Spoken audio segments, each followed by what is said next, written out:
What if the perfect wife didn't cry when her husband humiliated her? She smiled. What if the woman you thought was broken was quietly building your downfall? At their 10th anniversary, Victor raised a glass to toast his wife and publicly called her repulsive. But Elena didn't flinch because she had already pressed play. The room sparkled like a scene from a dream money could buy. Golden chandeliers hung above tables dressed in ivory silk. The string quartet in the corner played something soft, romantic, probably Vivaldi, but no one was really listening. People were too busy watching Elena.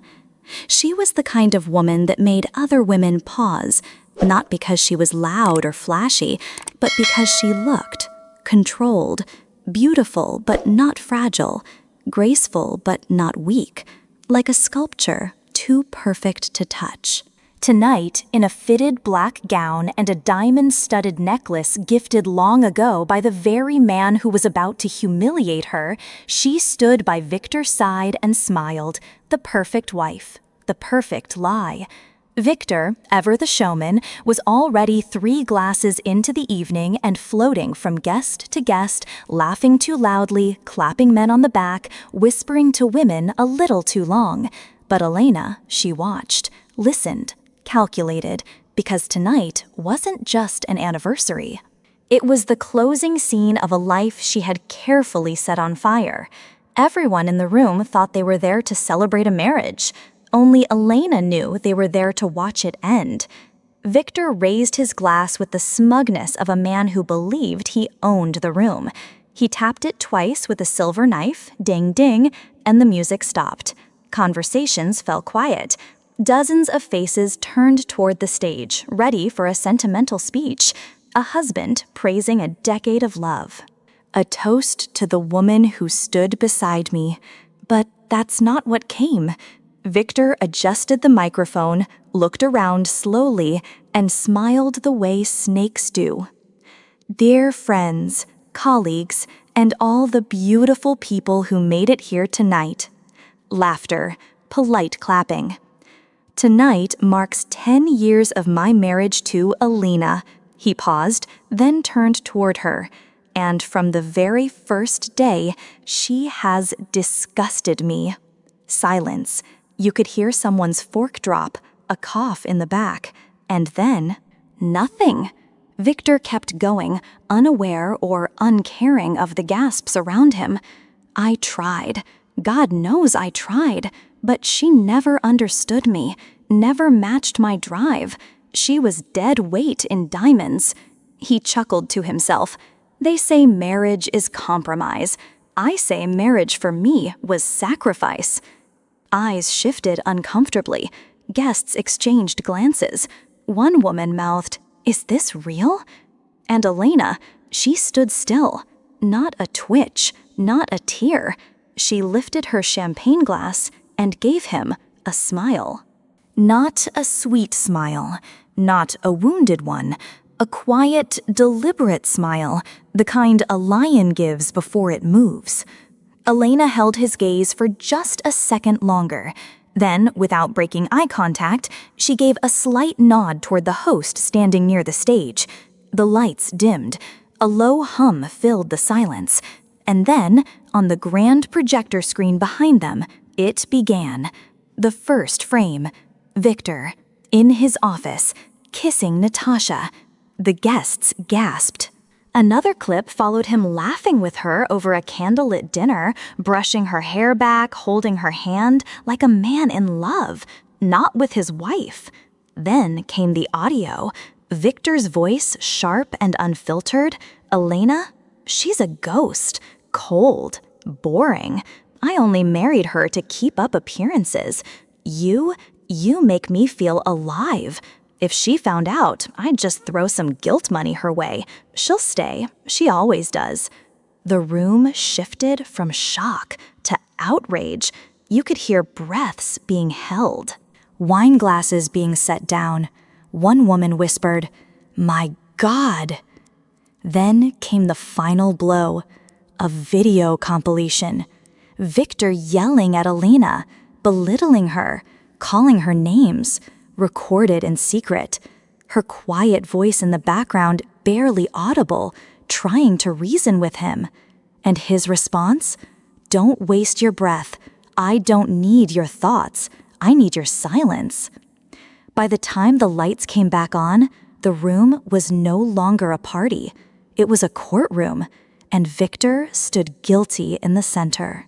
He was frozen, mouth slightly open, face pale. And Elena, she turned toward the guests and said, calm, clear, and devastating, I think that tells you everything you need to know. Before the scandal, before the betrayal, before the smile that changed everything, there was a life that looked enviable from the outside. Victor and Elena were the kind of couple people pointed at in magazines. They lived in a sprawling estate tucked behind wrought iron gates, with a fountain that never stopped running and a driveway that wrapped like a ribbon around manicured lawns. The kitchen was white marble, the wine cellar imported wood. The cars, plural, were black, sleek, and quiet as they pulled in and out of charity galas and boardroom meetings. Elena had once believed she was living a dream, not the fairy tale kind, not the glass slipper and rescue type, but the kind you work hard for, the kind where ambition meets affection, where your partner is your teammate, your home. And for a time, that's exactly what Victor was. He listened to her, held her hand in crowded rooms, told her she was brilliant, encouraged her to write, to travel, to dream. In those early years, Elena loved him fully, fiercely, faithfully. They would spend Sunday mornings wrapped in cashmere blankets, sipping coffee and watching Sophia toddle around the garden with her curls bouncing and her laughter like music. Victor was different then, softer, warmer, and Elena was happy, for a while, until the warmth faded and the house that once felt like a home began to feel like a museum. It didn't happen all at once. Cruelty rarely does. It starts as a joke, a small eye roll, a comment passed off as teasing. The first time Victor made fun of her writing, Elena laughed with him. "Another poem, huh?" he said, flipping the page. "You know, babe, you're cute when you pretend to be deep." She smiled back, unsure how to respond, but something inside her winced. Later, when she mentioned wanting to start a reading circle for underprivileged girls, he didn't even look up from his phone. "That's sweet," he muttered, "but don't you think you're better off sticking to hosting brunches? Something less heavy," Elena blinked. That night, she stayed up late thinking, was he right? Was she just chasing things that didn't matter? But she didn't let go of the idea, not yet, until one evening she brought it up again softly, cautiously, and Victor replied with a laugh that sounded like a knife. "Why do you always want to be more than what you are?" That's when she felt it. Not sadness, not even anger, something colder. The first brick in a wall she never agreed to build. It didn't feel like breaking, it felt like fading. Little by little, Elena disappeared from her own life. At first, she canceled dinner plans, then stopped replying to texts. Eventually, even her closest friends stopped calling, not out of anger, but out of quiet resignation. She stopped reading, stopped writing, stopped looking in the mirror for too long. The journals she once filled with poems and ideas gathered dust in a drawer no one opened. Her favorite watercolors dried out on the shelf. The garden she used to tend in the mornings wilted from neglect. She wasn't sad, not exactly. She was emptied.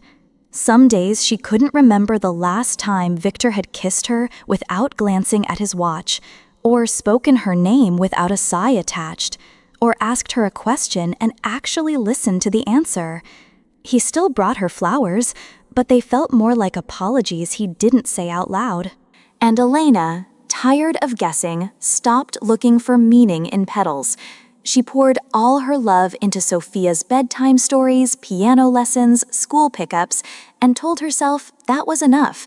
But at night, when the house was dark and still, she would sit on the edge of the bed and wonder, if I vanished tomorrow, would he notice? Would he care?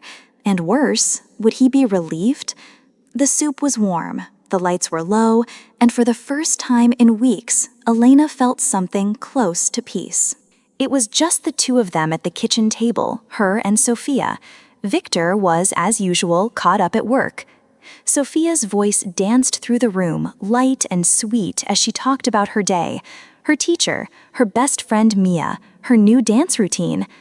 Elena listened, smiling gently as she refilled Sophia's glass of water and passed the bread. Then it happened. Sophia tilted her head and said it with the kind of casual honesty only children can carry. "Oh, I saw Dad today after dance class. He was at that restaurant near the school, Mario's. He was having dinner with Natasha again." Elena froze mid-pour. The water overflowed the glass, trailing down her fingers like ice. "Natasha?" she asked gently. "From Daddy's office," Sophia nodded, mouthful of soup. "Yeah, the one with the shiny earrings. They looked happy." That word happy hit harder than any insult Victor had ever thrown at her. Elena blinked, smiled weakly. "Finish your homework when you're done, okay?" Sophia nodded, oblivious, and skipped off to her backpack. Elena stood alone in the kitchen, her hands trembling slightly as she reached for the sink. Her breath caught, her chest tightened, and for the first time in a long, long while, she stopped pretending. Natasha. The name hit Elena like a sharp inhale on a cold morning, quiet, sudden, and painful. She had heard it before, in passing, in murmurs at office parties, in Victor's half-finished sentences. She remembered how he once said, "Natasha's sharp, she's going places." And the way he said places made Elena's stomach twist. She remembered the perfume, not hers, too sweet, too strong. It lingered on Victor's shirt sometimes, on his collar, on the car seat. She used to tell herself it was from someone at the office, a client, a handshake hug, nothing more. But now Sophia had seen them, together, laughing, happy. That word echoed again in Elena's mind like a cruel melody. She sat at the kitchen table long after Sophia went to her room, hands folded tightly in her lap. The soup went cold, the house went silent. Her mind kept rewinding. Back to every late meeting, every night he came home smelling like expensive wine and someone else's perfume. Every moment she had chosen to believe instead of see. And now she had seen it, not with her own eyes, but through her daughter's. And that made it real.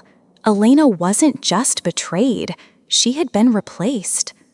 The house was quiet, too quiet. Elena sat alone at the kitchen table, her back straight, her hands folded on her lap, like she was waiting for someone to come and explain, but no one came. The clock on the wall ticked like a distant heartbeat. She wasn't crying, not because it didn't hurt, but because the pain was too heavy for tears. She stared at the empty chair across from her, Victor's chair. So many nights she had waited there, with dinner growing cold and excuses growing old. She used to imagine he might walk in one day and say he was sorry, that he saw her, that he remembered who she was before she became a shadow. But that night she stopped hoping, stopped pretending, stopped justifying, because the truth no longer whispered, it screamed. He didn't forget her.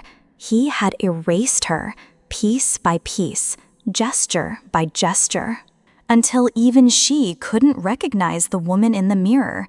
And now, with no audience and no mask to wear, the collapse came quietly. No sobs, no fists on the table, just a silent unraveling. Her breath shook, but her face stayed still. It was the kind of heartbreak that doesn't make a sound, but never leaves. It started with a name, then a choice, then a plan. Elena didn't scream. She didn't throw plates. She didn't demand an explanation. She got quiet. And in that silence, she became dangerous. The next morning, she made a phone call to someone she hadn't spoken to in years, an old college friend, now a lawyer, the kind who understood not just the law, but people. "I'm not ready to leave," Elena said quietly. "I'm ready to win." The friend didn't ask questions. She simply gave her a name, Dmitri, discreet, efficient, and experienced in cases that never made the tabloids but ruined reputations all the same. Within 48 hours, Elena met Dmitri in a nondescript cafe 2 towns over. He didn't look like a spy, just a wiry man with quiet eyes and a notebook that looked older than his coat. "Tell me everything," he said. And she did. The first night, Elena cried, not out loud, but inside as she recounted every moment of dismissal, every comment that chipped away at her soul. But after that, she didn't cry again. She documented. She kept a detailed journal with dates, times, and quotes. She recorded conversations. She bought 2 small cameras, one for the car, one for Victor's office. She read legal blogs until 2 a.m. She watched videos on financial independence, on divorce strategy, on how to disappear without making a sound. Every movement, every breath became part of a system.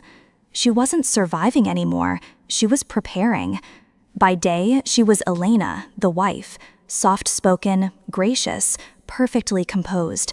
She asked Victor how his meetings went, cooked his favorite meals, laughed when he made those tired jokes, even let him kiss her cheek without flinching. To outsiders, nothing had changed. She was still Mrs. Kultz, the elegant shadow behind the powerful man. But by night, she was someone else. When the house went quiet and Victor was either asleep or absent, Elena opened a second laptop she kept hidden behind the linen drawer. That's when she became Elena, the strategist.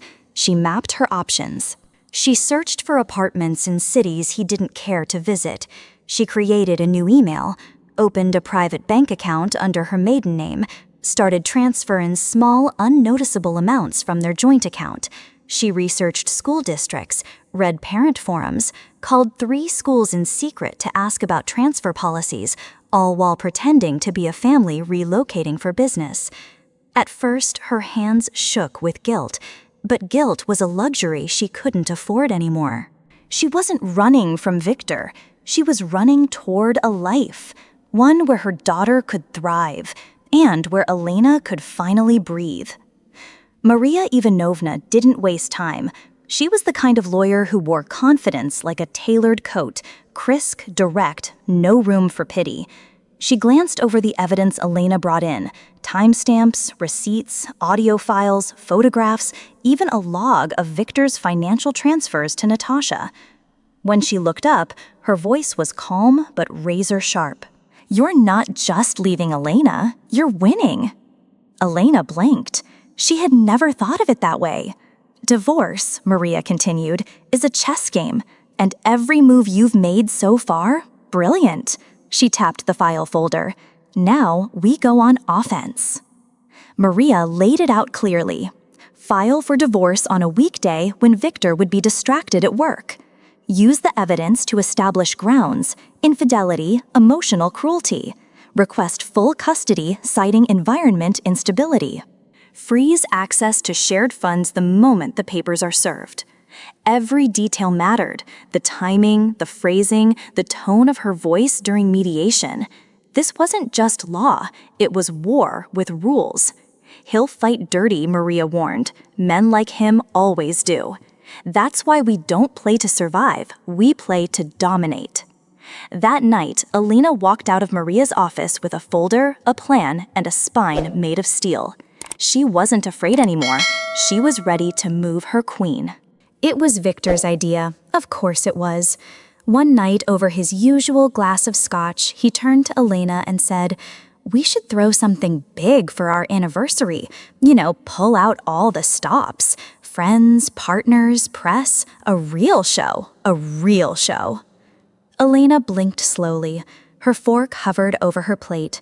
"That sounds perfect," she said softly.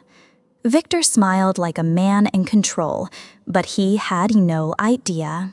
In the weeks that followed, Elena became a woman possessed, not by rage, but by clarity. She booked the most opulent venue in the city, a place with crystal chandeliers, marble floors, and a massive built-in projector. She ordered the finest catering, hired a string quartet, designed invitations so polished they looked like wedding cards. Everyone would be there, everyone who mattered, and they would all see the truth. Behind the scenes, Elena was assembling more than a party. She was building a courtroom. Dmitri helped her edit the footage precise, chronological, undeniable. Maria reviewed the final cut. "It's damning," she said flatly. "The moment you hit play, there's no going back." Elena nodded. She didn't flinch, because this time she wasn't afraid of the truth. She was finally ready to weaponize it. The chandeliers glittered above them. The string quartet fell silent. Victor stood at the center of the stage, microphone in hand, tuxedo tailored, ego inflated. He flashed a grin to the crowd, smooth, confident, oblivious. "Ladies and gentlemen," he began, "tonight is a celebration. 10 years of marriage, 10 years of lessons, laughter, and, well, tolerance." A few polite chuckles echoed through the room. Elena didn't blink. Victor turned to her and raised his glass. "To my wife, Elena, the most consistent woman I've ever met. Predictable, pleasant, painfully proper." The laughter this time was hesitant. He wasn't done. "You know, people always say marriage is a partnership, but in our case, it's been more like a performance." The crowd shifted. Whispers, side glances, uncertainty. Elena's been the perfect stage prop. Always there, always smiling, always just enough. He leaned closer to the mic, his voice dropping, calculated. "Truth is, I've carried the weight of this marriage for a decade. While she read poems and planned tea parties, I built empires, real things." Silence. No one clapped. Victor scanned the room, confused by the lack of applause. Then he looked at Elena, still standing, still smiling, not broken, just waiting. And in that moment, for the first time, he felt something unfamiliar, unease. Elena tilted her head just slightly and gave the host a subtle nod. That was it. No grand gesture, no outburst, just precision. The lights dimmed. The string quartet stopped, and the screen behind Victor flickered to life. At first, there was confusion, whispers, a few glances toward the projector, then silence, and then the first image. Victor, in his office, hands all over Natasha, lips pressed against hers. Gasps erupted. Someone dropped a wine glass. A chair scraped backward. Then came the audio. Victor's voice, clear, crude. Elena, she's furniture. Background noise. Natasha's the real thing. Next clip, Victor transferring money to a private account. Then, laughing, telling someone on the phone, she'll never find out. She's too busy playing wife. Then Victor berating Elena, calling her stupid, telling her to just shut up and look pretty. No one moved. It wasn't just a video. It was a dismantling, a demolition of a man's mask, frame by frame. When it ended, the lights returned. Victor was frozen, colorless, silent, defeated. Elena looked at him once. No anger. No gloating. Just closure. Then she turned to the crowd. "I apologize for the interruption, but I thought you should know the truth."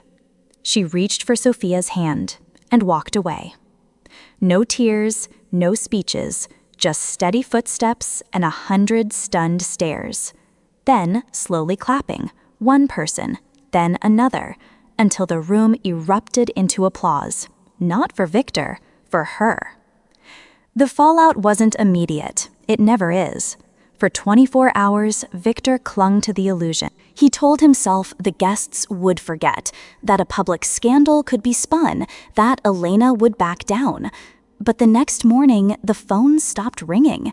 No calls, no texts, just silence. By noon, 3 board members had requested an emergency meeting. By sunset, stockholders were dumping shares like hot coal. Someone leaked the video. Within hours, it was everywhere, clipped, reposted, analyzed. CEO berates wife gets exposed in front of entire city trended overnight. Victor's empire didn't crumble. It imploded. The media vultures circled. Clients pulled out. Charity partners distanced themselves. And friends? Gone. No one wants to sit next to a man everyone's now calling a coward in a suit. The mansion that once buzzed with laughter, events, and influence went still. As for Natasha, she vanished. No text, no call, no dramatic farewell. Just gone. Some say she moved to the coast. Others say she was never seen again in corporate circles. Victor sat in his darkened office replaying the video on mute. Not the affair, not the insults. The moment Elena turned her back and walked away, that was the part that haunted him. The city felt different, not just in skyline or traffic, but in air. It smelled of beginnings. Elena had chosen carefully a mid-sized coastal town where no one recognized her last name and no one whispered behind coffee cups. The apartment was smaller, no chandelier, no marble floors. But it had sunlight in the mornings and silence at night. Sophia had her own room painted pale yellow with hand-picked bookshelves and a window that faced the park.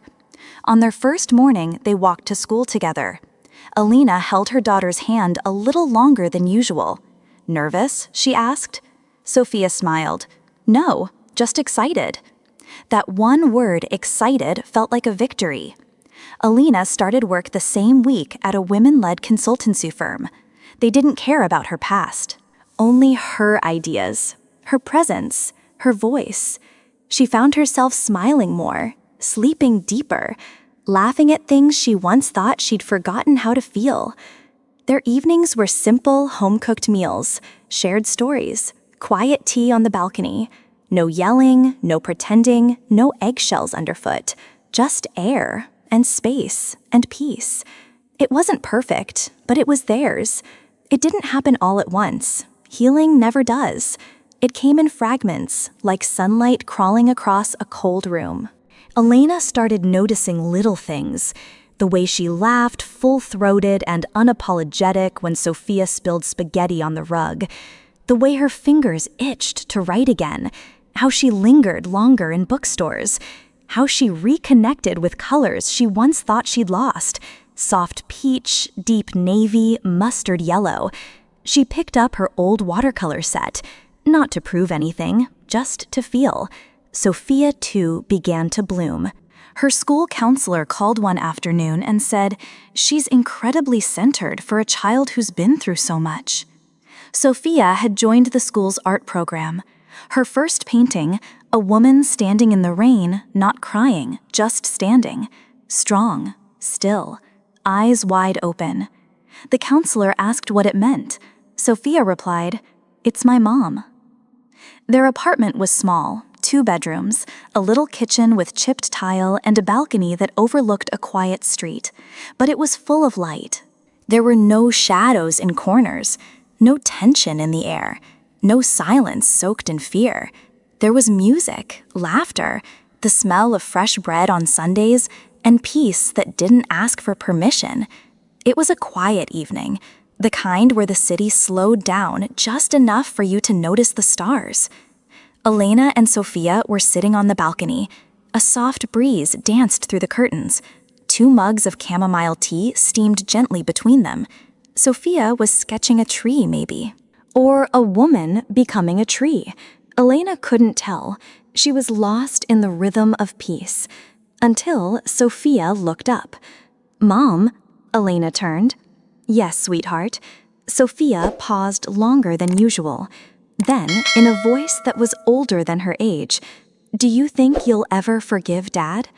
Elena didn't answer right away. She looked out at the skyline, not for inspiration, but for stillness. Then she turned back to her daughter, tucked a strand of hair behind the girl's ear, and said, Forgiveness doesn't mean going back. It means letting go. Sophia blinked. So you do forgive him? Elena smiled, not sadly, but honestly. I'm trying, every day, not for him, but for us. There was no sermon, no bitterness, just truth, and the sound of wind moving gently through a life that had finally found space to breathe. There was a time Elena believed power had to be loud, that to be heard, she had to raise her voice. To be respected, she had to fight like fire. To be free, she had to burn everything down. But silence had taught her otherwise. True power, she realized, was in restraint. In the moments she didn't scream but chose to stay calm. In the nights she cried quietly yet planned boldly. Power was in her posture when Victor humiliated her, in the steady hand that pressed play, in the fact that she never yelled and still the room broke. Elena walked through fire, but she didn't let it consume her. She learned to walk through it and come out carrying light. Now, in the stillness of her new life, she understood. Power wasn't in the noise, it was in the clarity. In the woman she had become silent when others roared, graceful when others cracked, and stronger, not because she shouted, but because she didn't have to. One afternoon, Elena sat by the window with a pen in her hand and no intention to send anything. It wasn't a letter for him, it was for her. The words came slowly, not from rage, but from release. You taught me how to be small, to shrink my voice, my dreams, my joy. You clipped my wings every time I tried to fly. She paused, then wrote the line she didn't know she'd been holding for years. But in the end, I used that silence to grow bigger than you. She folded the paper. No envelope, no stamp. She didn't need to send it. The act of writing was enough. The truth already spoken. And outside, the wind moved gently, not screaming, not rushing, just quietly making room for something new. Sometimes silence isn't weakness, it's preparation. The quiet moments when you're being overlooked, disrespected, or made to feel small can become the very soil where strength grows. Elena didn't fight back with noise. She fought with clarity, strategy, and grace. And in doing so, she taught us something far more powerful than revenge. You don't have to scream to be heard. You don't have to destroy to rebuild. And you don't have to stay broken to prove that you've been hurt. Healing is a form of rebellion. Dignity is a form of power. And sometimes walking away in silence is the loudest victory of all. If this story moved you, if you've ever been told to stay small, to stay silent, and you found your way back to power, then this is your home. Subscribe to Beyond Boundaries, because here we don't just tell stories, we tell stories that fight back.